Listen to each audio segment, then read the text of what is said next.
Fala meu amigo, estamos aqui começando mais um vídeo para o canal. Nesse vídeo a gente vai falar sobre câmera térmica e osciloscópio. Qual dessas duas ferramentas aqui, seria a mais importante na bancada? Qual dessas duas aqui você necessita adquirir primeiro, como iniciante, como intermediário, como técnico avançado, Sobre isso que a gente vai falar nesse vídeo. Deixa aqui o teu like, deixa o teu comentário, e se você não é inscrito no canal, poxa, se inscreve aí, porque senão você vai perder muito conteúdo bacana que a gente posta aqui no nosso canal GSCel Assistec.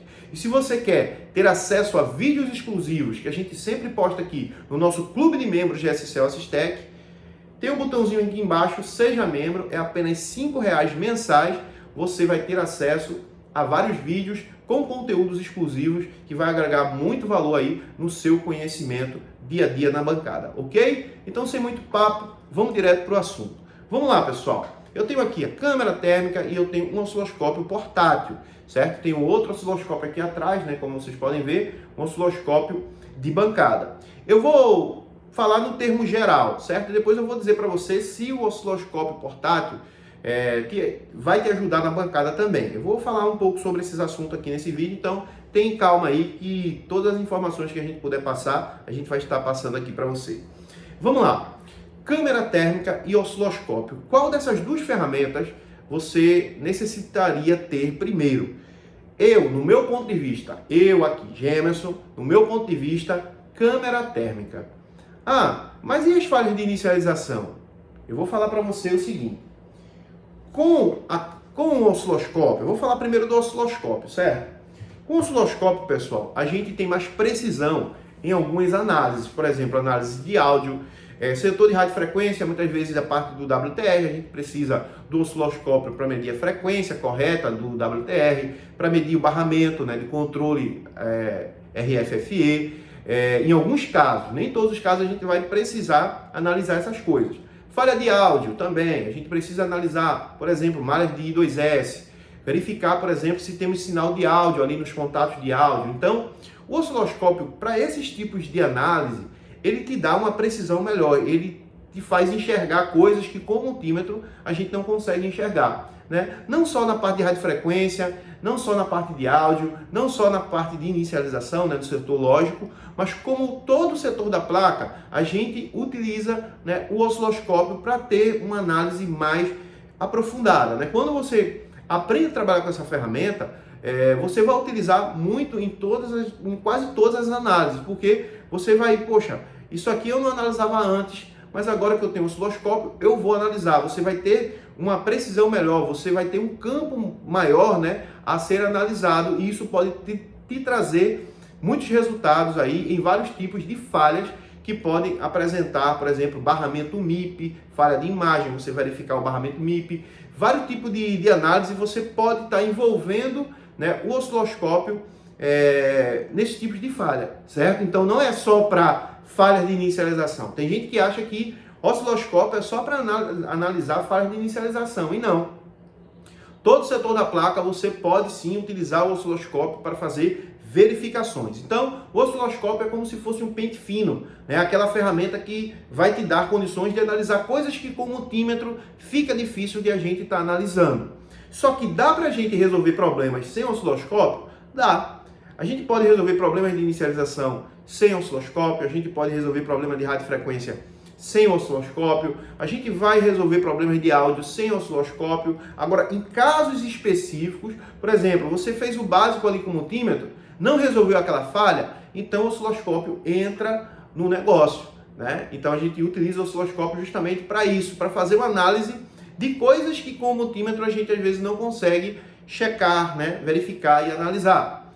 Mas dá sim para você resolver muitas falhas na sua bancada, se você conhecer muito bem o seu multímetro, se você ter habilidade com o seu multímetro, conhecer bem as escalas, a técnica correta para você checar uma coisa ou outra, você tem condições sim de resolver 90% dos problemas sem a necessidade do osciloscópio, certo? Agora, alguns problemas mais específicos, a gente necessitaria de um osciloscópio sim, e por exemplo, eu utilizo o osciloscópio em outras falhas, em vários tipos de falhas. Então, eu sempre estou acrescentando, né, o osciloscópio, pegando habilidade com ele cada vez mais, né, no meu dia a dia, colocando ele, né, em vários tipos de análises que eu poderia analisar apenas com multímetro, também utilizo o osciloscópio. Porém, né, para resumir aqui, dá para trabalhar sem osciloscópio tranquilamente, né, e resolver bastante coisa. Agora vamos lá. Se tratando, né, de câmera térmica, galera, se tratando de câmera térmica,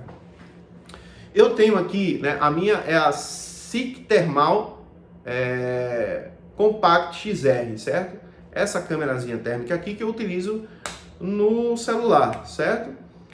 Inclusive eu já estou providenciando uma da Kiyane, né? Logo aí, se Deus quiser, vai estar chegando uma da Kiyane, justamente para a gente poder estar utilizando aqui no canal, né? Porque às vezes eu preciso fazer uma análise com a câmera térmica e muitas vezes não dá para mostrar, né? Porque essa câmera aqui eu não consigo mostrar para vocês, né? Então, uma câmera da Kiyane, eu conecto ela no computador, ela tem um software, eu consigo mostrar para você onde é que está aquecendo e tudo mais. Então, a gente vai utilizar bastante nessa câmera térmica da Mega Ideia, né? Que também é da Kiyane, é uma marca aí da Kiyane. Mas, enfim, por que que eu considero a câmera térmica uma ferramenta de extrema necessidade na bancada, até mais, por exemplo, do que o osciloscópio? Por quê?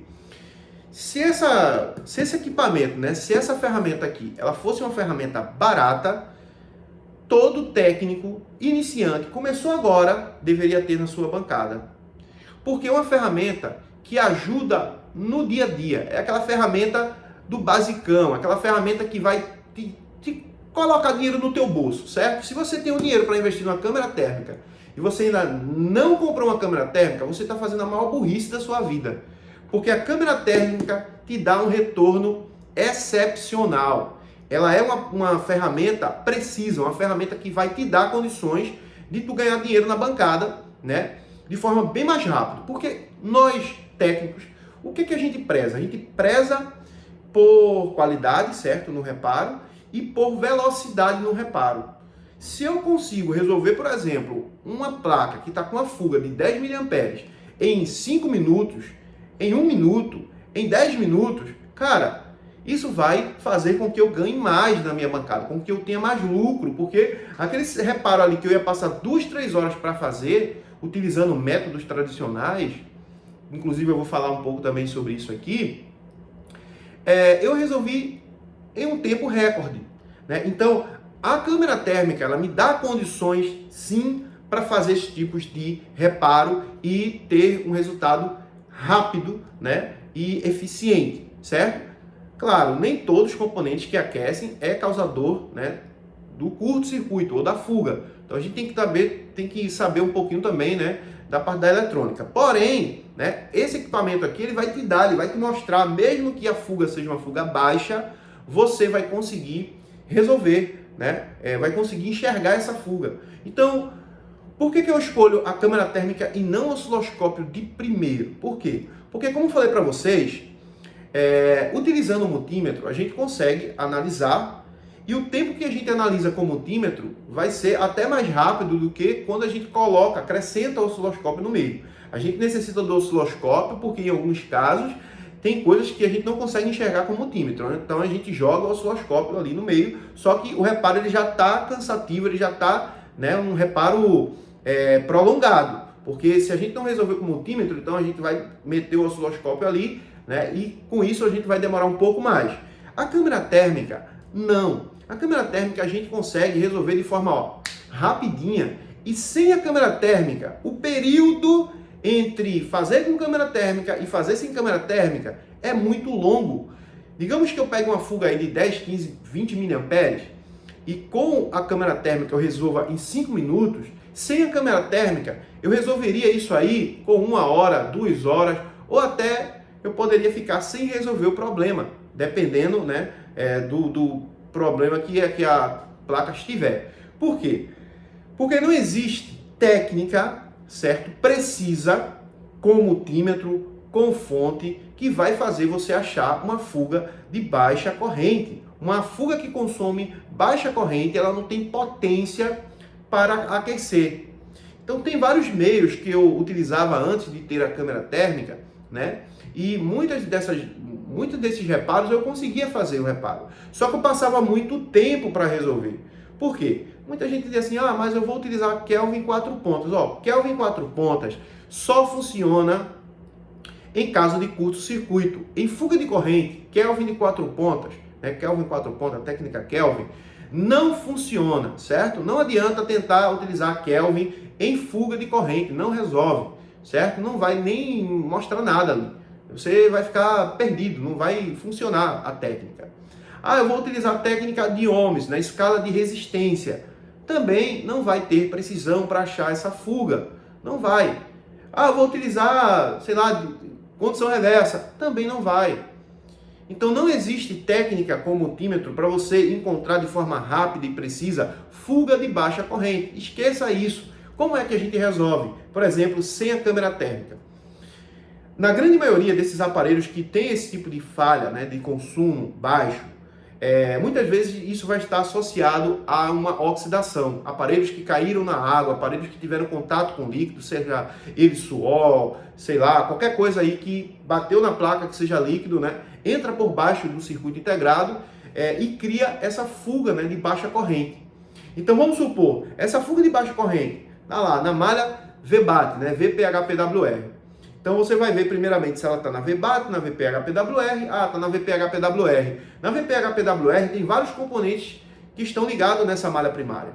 Então quando você tem uma fuga de baixo consumo, e está para o lado da VPHPWR, por exemplo, você vai ter que procurar pontos que mostrem a oxidação, certo? E se você não estiver encontrando essa oxidação, infelizmente você vai ter que tirar componente por componente, seja ele circuito integrado, beleza, galera? Essas fugas de baixa corrente, ela muitas vezes não está associada, a componentes analógicos, como capacitores, diodos e outros, certo? Transistores e tudo mais. Por quê? Porque esses componentes, quando ele tem algum problema, a fuga é uma fuga que consome mais, ou ele entra em curto-circuito, certo? Existem fugas em capacitores que podem ser de baixa corrente? Existe, eu já peguei, mas em todo o histórico, por exemplo, eu já peguei, digamos que 5, em toda a época que eu trabalho com manutenção do celular. Já em circuitos integrados, tá uma fuga ali de baixo consumo, eu já peguei muitos circuitos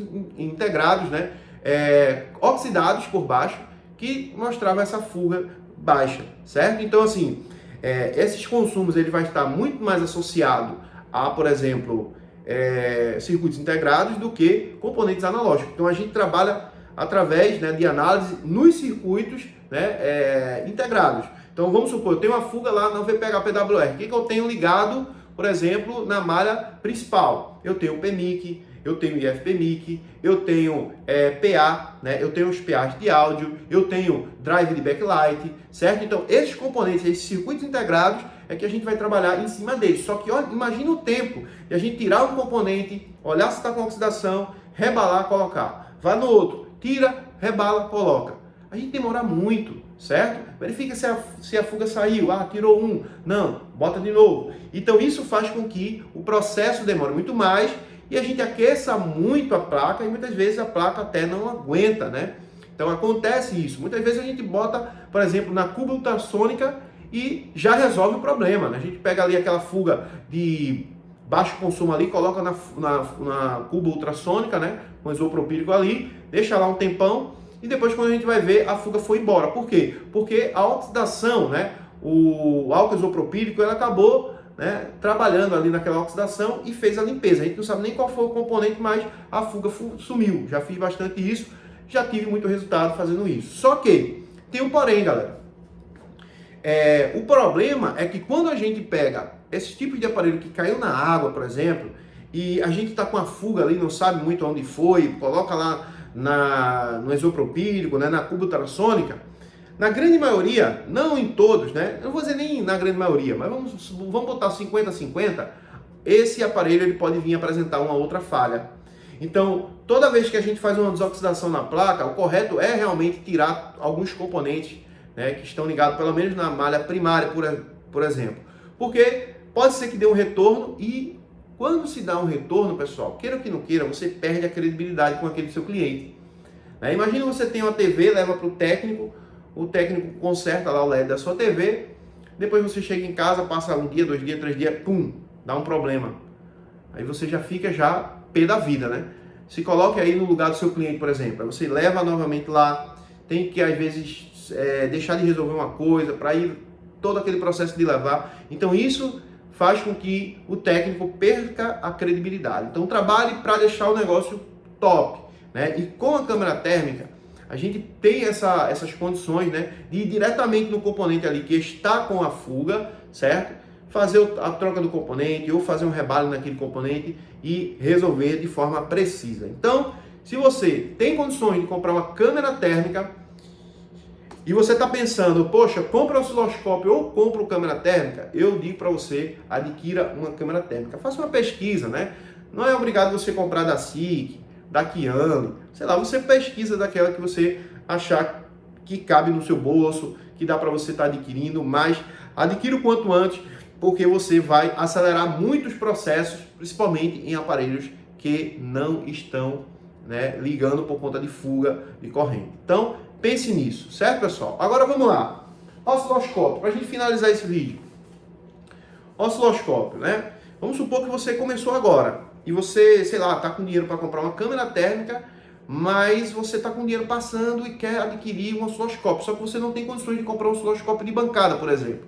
Cara, adquira um osciloscópio portátil, certo? Quando você tiver com mais condições, depois, lá na frente, você já tiver um técnico fazendo um reparo bem avançado, aí sim você vai pensar no osciloscópio de bancada, certo? Aí sim, será que eu me adaptei ao osciloscópio? Tem técnico que trabalha com reparo avançado que não utiliza o osciloscópio, certo? Não acrescenta isso na bancada e trabalha com multímetro e resolve muita coisa. Então você tem que comprar primeiramente um osciloscópio, por exemplo, um portátil que custa muito menos do que um osciloscópio de bancada, ver se realmente você vai se adaptar a isso, se você realmente se você está gostando de utilizar o osciloscópio, né? Porque tem pessoas que compram, não quer estudar sobre o osciloscópio, aprende apenas o básico ali, né? Mas se você quer utilizar o osciloscópio nos seus reparos, né? Faça isso, adquira um osciloscópio baratinho, que dá para você fazer muita coisa. Isso aqui eu verifico barramento de áudio, barramento de 2C, RFFE, pulso de enable, né? As malhas de reset, vários tipos de coisas, malha de interrupção, frequência, enfim, inúmeras coisas a gente consegue medir com esse osciloscópio aqui, ó. Não necessariamente a gente precisa de um osciloscópio de bancada, né, para começar. Então, se você tem condições de comprar pelo menos um, né, osciloscópio portátil, né, você vai conseguir também acrescentar o osciloscópio em alguns reparos e isso pode te ajudar bastante. Ok, galera? Então é isso. Um abraço a todos vocês. Se você quer fazer, por exemplo, um treinamento com a gente, aprender a utilizar o osciloscópio, aprender a utilizar técnicas de multímetro, fazer análise em todos os setores da placa, saber como analisar cada ponto, cada tipo de falha. A gente tem um treinamento completo de reparo de placa e eu convido você a fazer parte do nosso treinamento e entrar para a nossa família GSCel Assistec. Se você quer saber mais sobre o nosso treinamento, clica aqui na descrição do vídeo, tem um linkzinho aqui do nosso treinamento, temos 2 treinamentos, né? Mas se você está iniciando agora, eu recomendo você fazer o nosso treinamento completo, que é do básico ao avançado, e aí você vai aprender muito com a gente, certo? Te vejo lá e vamos junto nessa jornada aí, que estamos aqui para te ajudar, ok? Um abração, tamo junto, é nóis, valeu, fui!